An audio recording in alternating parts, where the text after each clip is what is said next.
Hi guys, welcome back to my YouTube channel. Today I'm going to be making a video that I've wanted to make for a while, which is my personal advice for how to get into an Ivy League school. And I really don't want this video to be braggy or to feel any like, oh, I should be doing this way or that way, and oh, what I'm doing isn't good enough, because that is not what the application process is about. Colleges are looking for well-rounded students with diverse interests. They're not looking for one specific candidate.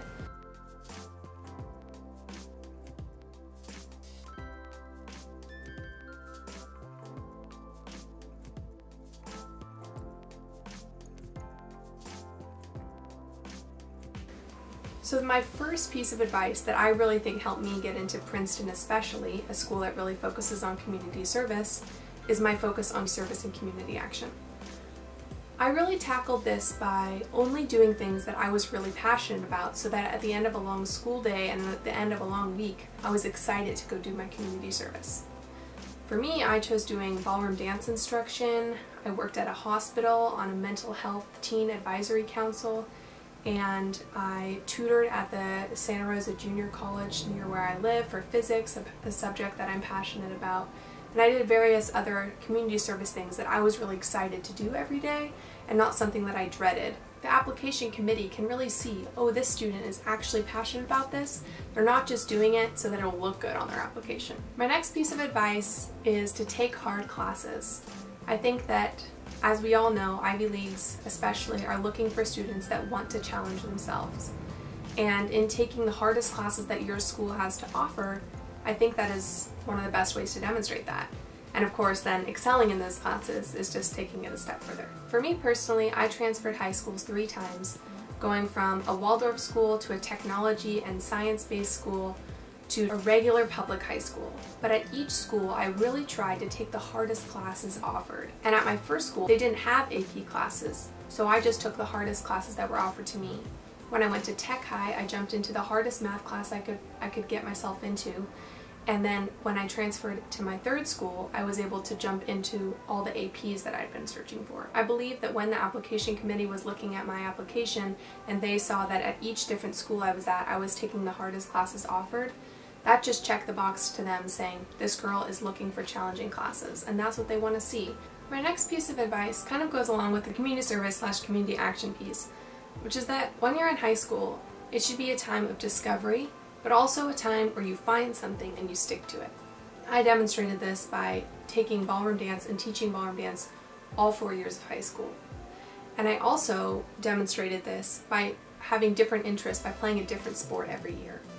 With these two polarities, I showed that I could stick with something for 4 years and really excel, while also showing that I could jump into different things and excel for a short period of time. I think this is really important because when you're going to an Ivy League school, I can just speak from the experience I've had from my first semester, you're going to get thrown into situations and be expected to adapt. So if you can show that through trying multiple different things and being open to new things, that would be really helpful for your application. But they also want to see that you're committed.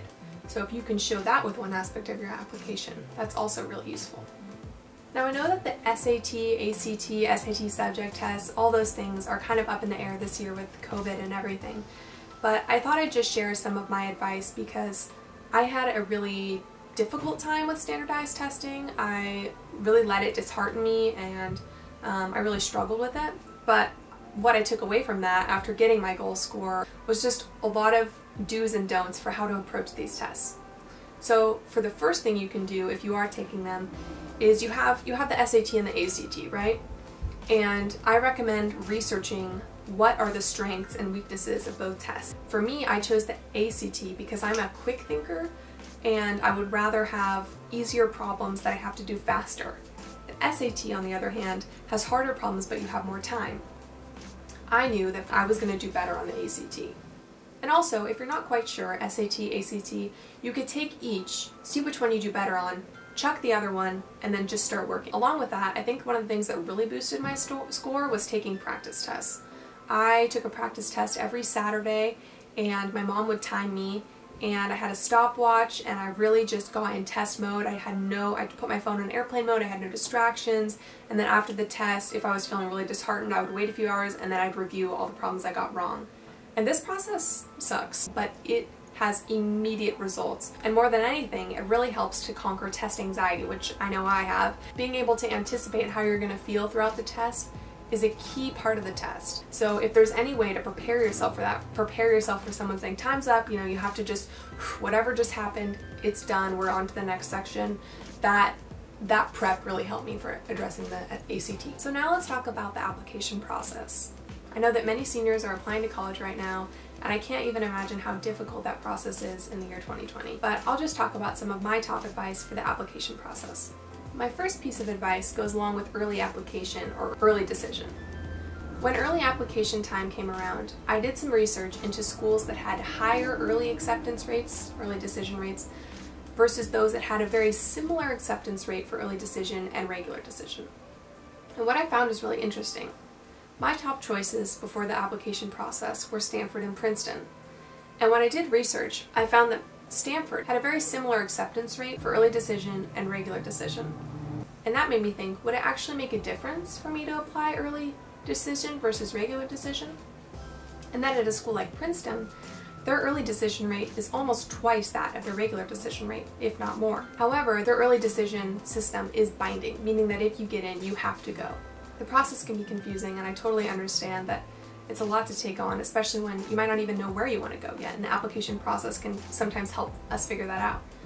But if you do know where you want to go, I really recommend doing the research into which schools have the highest early action, early decision rates, because those schools are going to be your best shot for applying early action. Additionally, I was a Questbrige scholar, which means that most of the schools I applied to, I applied through the Questbrige application.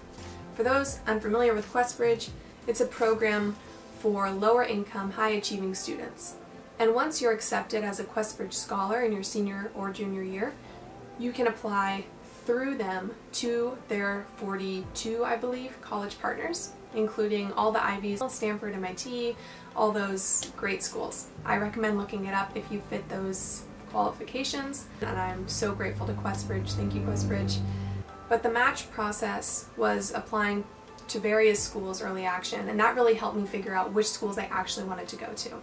And this leads me to my next thing, which actually doesn't have to do with early action, but just has to do with where you're applying. I applied to 17 schools, and when I think back to it, I think I applied to too many. And I think this because a lot of the schools I applied to, in hindsight, I didn't really want to go to. And I know this because when I was accepted, I wasn't very excited about it. And additionally, I think that some of my applications to schools I really wanted to go to suffered because I was putting more energy into other applications that I didn't really care about. So before you sit down and go on the Common App and choose which schools you're going to apply to, I really recommend doing some extensive research into the schools. And this might sound like a lot of work, but in reality, it's also going to really help with your applications. Because for most schools, especially the Ivies, they're going to have a question, why us? Why do you want to come here? And if you have all this backup, all this knowledge that you've learned from researching their school, it's really going to help to drive home the point of this is the school for me and this is why I want to go here. And if it's not the school for you and you don't actually want to go there, they're going to sense that right away and you're off the table, right? So I think one of the best things that you can do to prepare for the application process is to narrow down your choices into, you know, safety, target, and reach schools. Maybe pick 3 from each section. And before you even apply, really think about, why do I want to go to this school? Why do I want to go to Yale over Harvard? Or why do I want to go to Princeton over Stanford, or vice versa? And really think about it, because when you're writing the application, why us, you're writing that essay, you want to be able to pull on the reason, this is the school for me and this is why. Additionally, this will really help in the interview process, because I had interviews for, I believe, for every Ivy that I applied to, and the first question from almost every one of my interviewers was, why us? Why do you want to come to this school? And I was so thankful that I'd done my research, because I had a good answer that really demonstrated I know what this school is, I know why I belong here. So now to talk more about the application process, I think one of the things that really stood out within my application was my recommendation letters. When choosing people to write my recommendation letters, I really thought about who knows me, who knows a diverse side of me, and who is going to really take the time to write something meaningful about me. Based on that thought process, I chose 2 teachers, an English teacher and a science teacher, that I felt really saw me and really understood my passion for learning. And those were my two academic recommendation letters. For my first extracurricular recommendation letter, I chose my advisor from the hospital that I volunteered at. I knew that she was going to highlight my community action driven side. And on the other side, I chose actually another teacher, but not from an academic field, from my choir actually, my choir director, because I knew he was gonna highlight my creative side. So overall, if you have, let's say, 4 parts of your application, you like science, you like art, you play sports, and you did X for community service, right? Let's say you have these 4 things. Try to find a recommendation letter that kind of highlights each different part of you. Try to find a well-rounded batch of recommendation letters. So now I'm going to share my top piece of application advice. Before I even started the application process, like writing the actual essays and such, my mom and I sat down and created a spreadsheet. And it was probably the craziest spreadsheet I've ever made. And I'm a total spreadsheet nerd, so that's saying something. We started by creating one sheet that was called Who Am I? And I had multiple columns about moral standards, things that I value, things that I excel at, things that I want to highlight in my application, things that I've done, accomplishments, awards, things like that, and tried to find connections between them. How can I tie this moral value with this accomplishment that I've done, and then I received this award, and they all come together and show that I'm really passionate about this one thing, right? So in making that spreadsheet, it really helped me organize my thoughts for what I wanted to write about, because that's obviously one of the most daunting tasks. And then within that spreadsheet, I created separate sheets for each school that I was applying to. And within each sheet for each school, like let's say it was Stanford, pasted each question on the application from Common App into the spreadsheet and made a huge area where I could type my thoughts about it.